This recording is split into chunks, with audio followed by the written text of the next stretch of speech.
How to use Google Chrome without an account? Hello everyone, welcome back to our channel. So let's dive right in without wasting any time. Also make sure to watch this video till the end.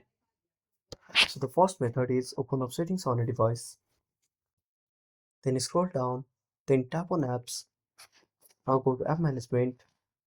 Now find Chrome. Now simply go to storage uses and tap on clear data.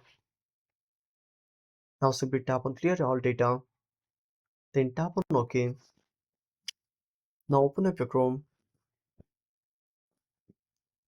Now simply select use without an account. Then tap on got it. Now the next method is simply tap on three dots at the top right corner.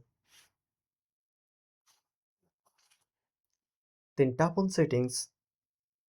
Now simply tap on your account.